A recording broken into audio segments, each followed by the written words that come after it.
사도가 함께 유대인의 회당에 들어가 말하니 유대와 헬라의 허다한 무리가 믿더라. 그러나 순종하지 아니하는 유대인들이 이방인들의 마음을 선동하여 형제들에게 악감을 품게 하거늘 두 사도가 오래 있어 주를 힘입어 담대히 말하니 주께서 그들의 손으로 표적과 기사를 행하게 하여 주사 자기 은혜의 말씀을 정언하시니 그 시대의 무리가 나뉘어 유대인을 따르는 자도 있고 두 사도를 따르는 자도 있는지라. 이방인과 유대인과 그 관리들이 두 사도를 모욕하며 돌로 치려고 달려더니 그들이 알고 도망하여 루가오니아의 두 성 루스드라와 더베와 그 근방으로 가서 거기서 복음을 전하니라. 아멘. 오늘 아침에는 하나님의 함께 하심의 증거 세 가지를 나누고자 합니다. 하나님이 함께 하심의 증거 세 가지. 올해는 특별히 우리 예언교회는 더 행복한 교회, 또 더 행복한 성도가 되기를 원하시는 주제를 가지고 하나님이 우리에게 은혜 주시기를 원합니다. 그래서 복 있는 사람은 예배와 말씀과 전도를 실천함으로 하나님이 동행해 주실 때 그 행사가 다 형통한 사람이 되어집니다. 그 사람이 복 있는 사람이죠. 반대로 복 없는 사람은 어떤 사람이죠? 하나님이 버린 사람. 성경에는 맛이런 소금, 아무짝에도 쓸데없다. 성경의 표현이 참 재미있어요. 그럼에도 쓸데없다. 그럼에도 쓸데없는 사람이 되어서 버림받는 사람. 그러나 복 있는 사람은 모두에게, 하나님에게도 필요하고 사람에게도 필요하고 식물은 심지어는 식물과 동물에게까지 필요한, 모두에게 필요한 사람. 근데 그 사람이 되는 길은 딱 하나밖에 없습니다. 하나님이 함께 해주는 사람, 하나님이 동행해 주는 사람. 그래서 오늘 아침에는 이 사도행전 14장을 통해서 하나님이 함께 해준 사람들은 어떤 역사가 일어나는가 세 가지를 살펴보겠습니다. 첫 번째가 하나님이 함께 하시는 사람은 전도의 역사가 일어났습니다. 1절에 보니까 이고니온에서 두 사도가 바나바와 바울이 복음을 전하니까 유대와 헬라의 허다한 무리가 믿더라. 그렇게 말합니다. 허다한 무리가 믿더라. 많은 사람들이 예수를 믿었다는 거예요. 예수 믿는 거 이건요, 아무리 생각해도 참 특별한 일이고 기적 중에 기적입니다. 우리는 지나치는 게 하나 있는 것 같아요. 다른 사람이 믿는 것은 야, 저거 참 특별하다 생각하는데 정작 우리 자신이 하나님을 믿고 예수님을 믿어진다는 게 이게 얼마나 큰 복입니까? 이게. 야, 내가 하나님이 믿어진다. 내가 예수가 믿어진다. 심지어 그렇게 보면 눈에 보이지도 아니하는 하나님이 어디 있느냐. 차라리 내 성도를 믿어라. 내 뭐를 믿어라 하는 사람들이 있는데. 그런데 우리가 예수를 믿게 된 거 여기에 대해서도 참 감사를 해야 되고 이 바울과 바나바가 복음을 전할 때에 많은 사람들이 예수를 믿었다는, 어제도 우리가 살펴봤습니다만 믿기로 작정한 사람들은 다 믿었다는 거예요. 야, 이거 얼마나 놀라운. 어제도 우리 봤지 않습니까? 13장 48절 이방인들이 듣고 기뻐하여 하나님 말씀을 찬송하며 영생을 주시기로 작정된 자는 다 믿더라. 하나님이 택하시고 하나님이 구원하려고 했던 사람들을 이들이 복음을 전할 때에 다 믿었어요. 다시 말하면은 우리가 진짜 복 있는 사람과 행복한 우리 예언 공동체가 되려고 하면 뭐가 일어나야 되죠? 우리 지난주 목사님이 그 팀장들 회의할 때 한 사람씩 모든 사람이 전도하자 하는 해석이 되면 좋겠다 했는데 원래는 반드시 우리에게도 이 역사가 일어나야 됩니다. 전도의 역사. 한 사람씩이라도 전도하는 사람. 그런데 한 사람 한 사람이 예수 믿는다는 것은 어마어마한 일입니다. 예수님이 핏값으로 산 천하보다도 귀한 사람이 구원을 얻고 하나님께로 돌아오는 이 역사가 일어났다는 것. 자, 우리가 경험해 봤습니다만은 사람이 사람을 변화시키고 바꾸려고 하면 안 됩니다. 근데 예수를 믿기 시작했다는 것은 뭐죠? 하나님이 함께 하셨다는 증거죠, 이게. 나와도 함께 하셨다는 증거고 그 사람에게도 하나님이 함께 하셨다는 증거입니다. 그래서 오늘 우리가 기도하면서 하나님, 바나바와 바울에게 함께 하셨던 하나님의 역사가 우리 예언 공동체에도 우리 한 사람 한 사람에게 강력히 역사하셔서 예수를 믿는 사람들이 또 믿기로 작정한 우리 주변의 사람들이 다 믿는 역사가 일어나게 해달라고 우리는 참으로 간절히 기도합시다. 그런데 또 감사한 것은 하나님께서는 기도하면은 뭐라고 했습니까? 받은 줄로 알고 기도하라고 했잖아요. 받은 줄로 믿고 하라고 했거든요. 그래서 기도 제목을 줬다는 것은 이미 하나님이 응답해 주시겠다는 거예요. 그래서 우리가 전도를 하나님 하게 해주세요. 나로 인해서 믿게 해주세요 하고 기도하고 우리가 이 바나바와 바울처럼 전도하면은 구원의 역사가 일어날 것이다.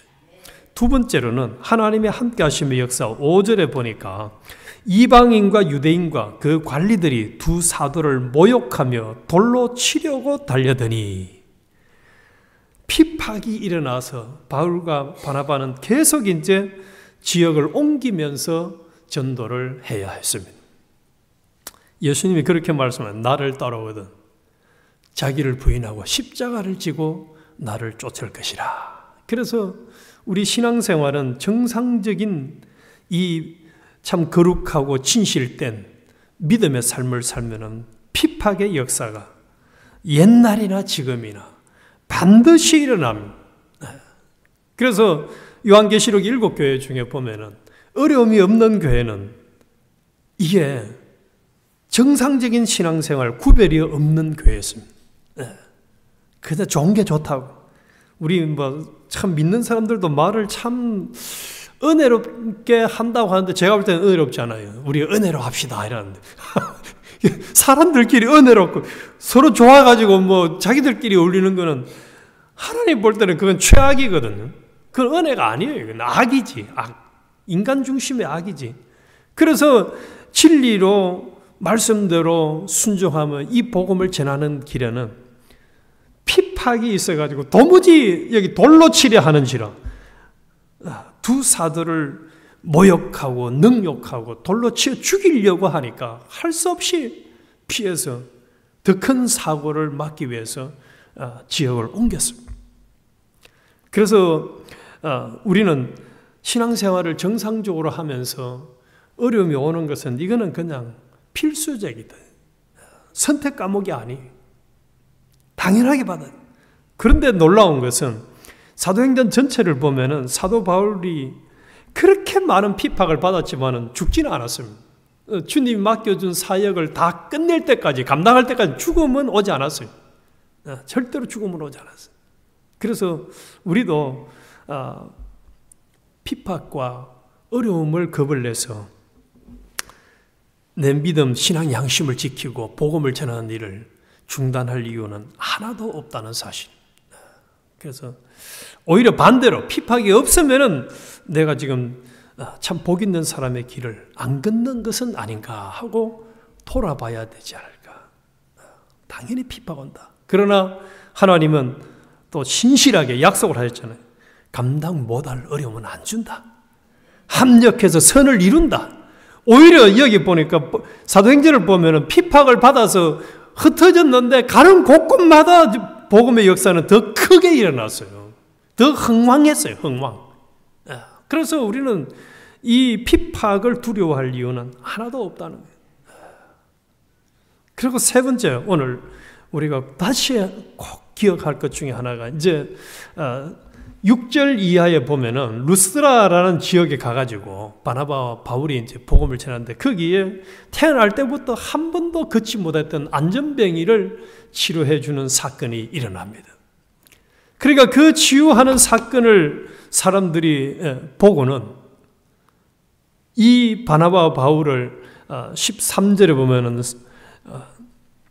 성박 서서 신당의 제사장이 아니 그 12절 바나바는 서스라 하고 바울은 그 중에서 말하는 자이므로 헤매라 하더라. 그래서 이 우리 이제 제가 가지고 있는 개역 성경은 그렇게 되어 있지만은 이 개정 개역에는 바나바는 제우스라 하고 이 제우스는 신들의 우두머리거든.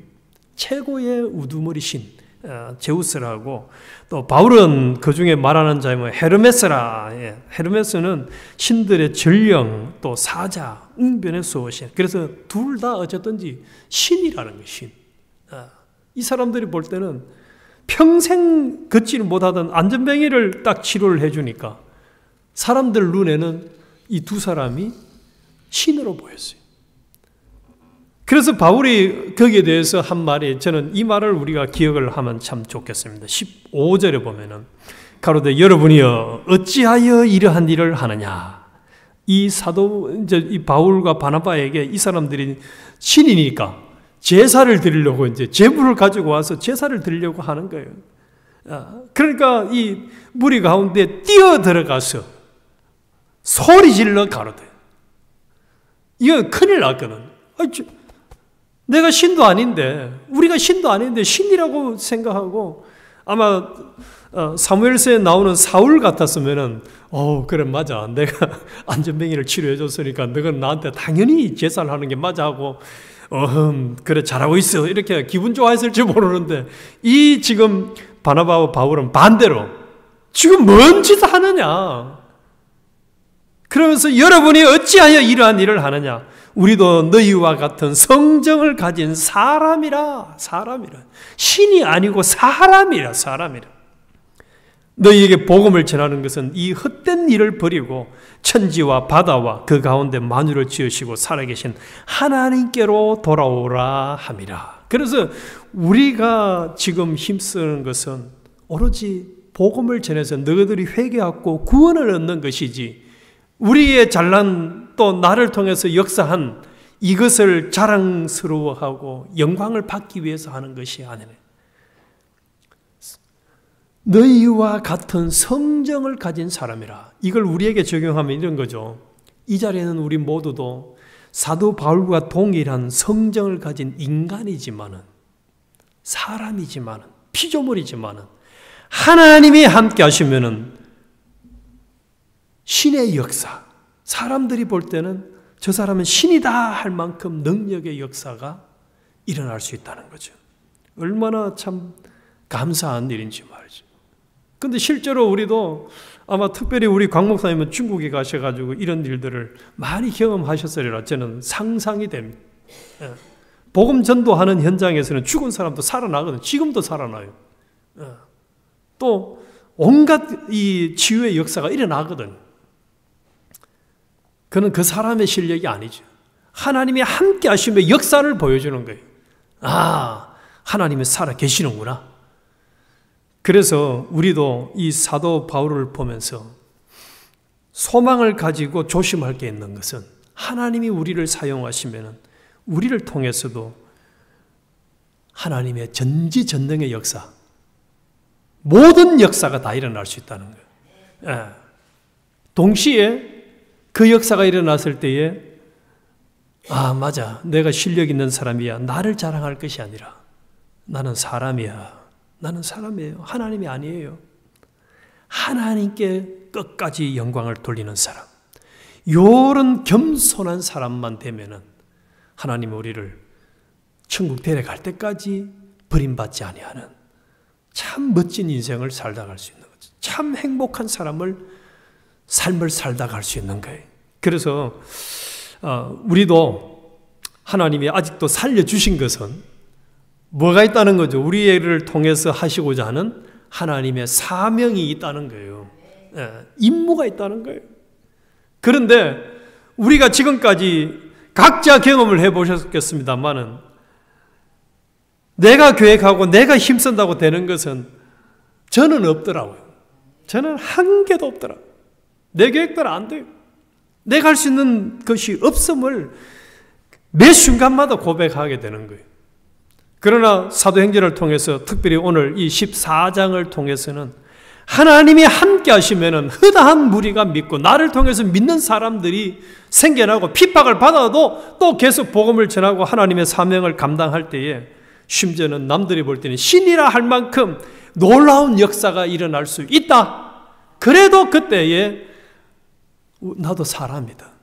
하나님이 나를 사용하셨을 뿐입니다라고 하나님께 영광을 돌리는 사람이 되어진다면 우리는 계속 멋지게 쓰임받을 수 있다. 그래서 이런 사람이 되게 해달라고 간절히 기도하고, 그래서 특별히 우리 올해는 2024년도 우리 예언교회가 또 모든 성도들이 참으로 바나바와 바울에게 역사하셨던, 함께 하셨던 그 역사가 우리 예언교회 성도들, 지체들, 또 중국에 있는 지체들, 또 우리를 보고 도전받은 많은 믿는 사람들이 하나님의 함께 하심의 역사를 경험하게 해달라고 기도하고, 또 실제로 경험을 해서 참으로 이 악한 세대에 희망을 보여주는, 또 하나님의 역사하심을 크게 드러내는 그런 복 있는 교회, 행복한 교회가, 또 행복한 성도가 되시기를 주님의 이름으로 축원합니다.